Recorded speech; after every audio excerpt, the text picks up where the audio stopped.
This channel does not promote any violent, harmful, or illegal activities. All content provided by this channel is meant for an educational purpose only.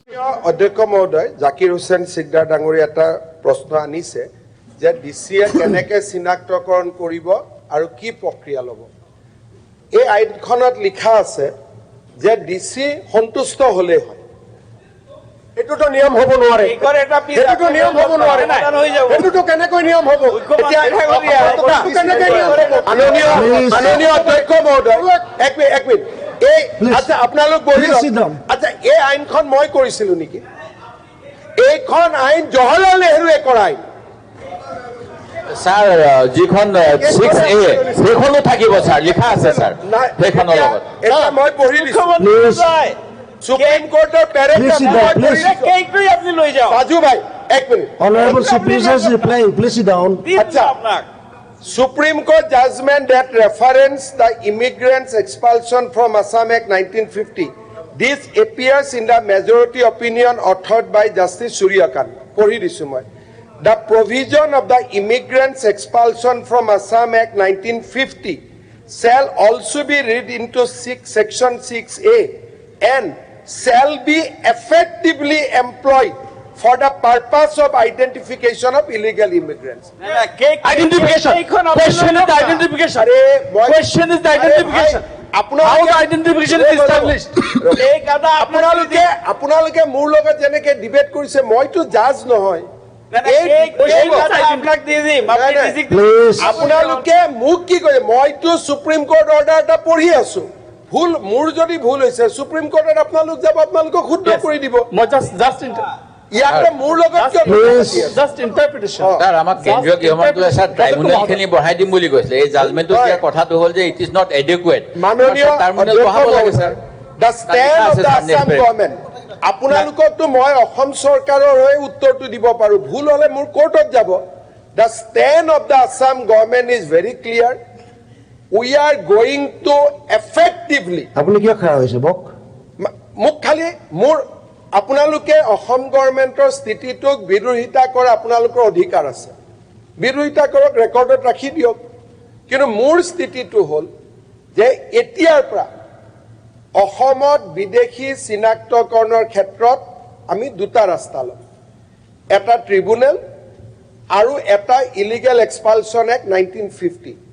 পুছবেক শব্দটো নাই remove শব্দটো আছে যে he can be remove from Assam and India গতিকে এইখন পঢ়ি লওক আপোনালোকৰ উকিলসকলৰ লগত আলোচনা কৰক আমিনুল ভাই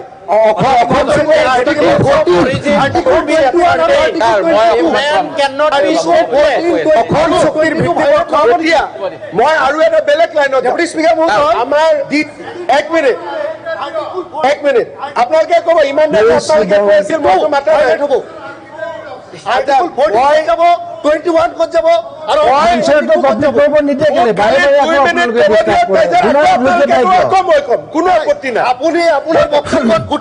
সুপ্ৰিম কোৰ্টৰ অৰ্ডাৰটো নাগৰিকত্বৰ আইনখনকে আপুনি মুখ্যমন্ত্ৰী ডাঙৰীয়া প্লিজ অসম চুক্তিৰ ভিত্তিবৰ্ষৰ কথাটো আপুনি উল্লেখ কৰক কৈ আছো অসম চুক্তিৰ ভিত্তিবৰ্ষ নিদিয়ে আকৌ মাজত কেনেকৈ এটা ডাঙৰ কথা এটা ক'ব খুজিছো ৰফিকুল চাহাবৰ কথা ৰফিকুল ইছলাম চাহাবে ইমান দেৰি আগতে এটা বৰ আপুনি ডাঙৰ পইণ্ট ক'লে আপুনি কৈ গম পাইছে নে নাই যে আপুনি ক'লে বুলি কথাটো আপুনি এটা ডাঙৰ কথা ক'লে নাগৰিকত্ব সন্মান মূল্যৱান সম্পদ ক'লেনে আমিতো নিজৰ থকা নাগৰিকত্ব এৰি দিছো কংগ্ৰেছ দলে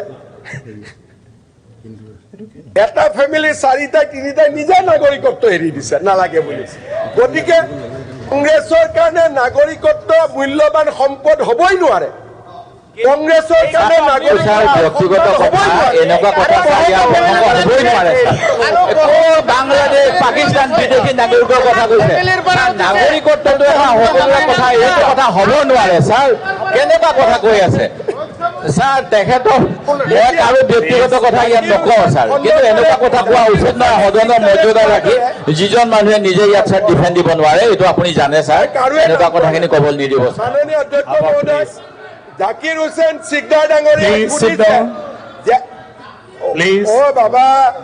বাবা অখিল গগৈৰ বেমাৰটো কিয় লৈছে একে ৰচিদ সাহেব কিবা নতুন ঘটনা হৈ গ'ল নেকি আজি ইমান জপিয়াই আছে বক আপোনালোকৰ কথাটো জাকিৰ হুছেইন সিকদাৰে সুধিছে অসম ভিত্তিবৰ্ষ কি হ'ব 1971 তাত আমি কম্প্ৰমাইজ নকৰো যেটো কৈছে অসম চুক্তি খালি এই কথাটো যদি মোৰ ভুল হৈছে আপোনালোকৰ উকিলৰ লগত কথা পাতি কালি মোক লিগেল অপিনিয়ন দি দিব মোৰ মনটো ওপেন আছে সুপ্ৰিম কোৰ্টৰ জাজমেন্ট যাক আপোনালোকে আদৰণি জনাইছে বিৰোধিতা কৰা নাই আপোনালোকে আদৰণি জনোৱা জাজমেন্টত লিখা আছে যে অসম চৰকাৰে এতিয়াৰে পৰা সেল উইল নহয় মে নহয় ইলিগেল এক্সপালশন এক্ট 1950 বিদেশীৰ ক্ষেত্ৰত ব্যৱহাৰ কৰিব পাৰিব ভাল উকিল আছে কালি আপোনালোকে কথা পাতি মোক অপিনিয়নটো আনি দিয়ক যে মোৰ ইন্টাৰপ্ৰিটেশনটো ভুল হৈছে মই মানি লম কোনো কথা নাই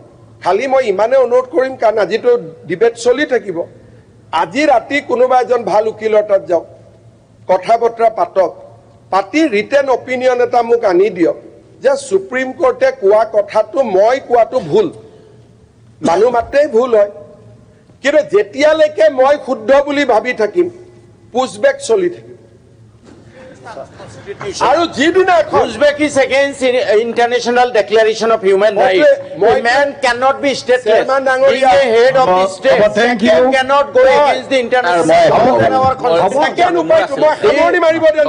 Place of origin should be ascertained, একদম and the country should accept. Chairman সাহেব Please. সেকেন্ড ৰাস্তাটো হৈছে মোক ইয়াত হৰুৱাই দিয়ক দুটা এটা হল হয় জাজমেন্টটো ভুল বুলি প্ৰমাণ কৰি দিয়ক নহলে মোক মুখ্যমন্ত্ৰী আসনৰ পৰা ডেমক্ৰেটিক্যালি গুছাই দিয়ক আদাৰৱাইজ ইলিগেল এক্সপালশন এক্ট 1950 অসমত পুশবেক উইল কন্টিনিউ ধন্যবাদ জয় হিন্দ বন্দে মাতৰম আৰ আপনি মুখ্যমন্ত্ৰী হিসাবে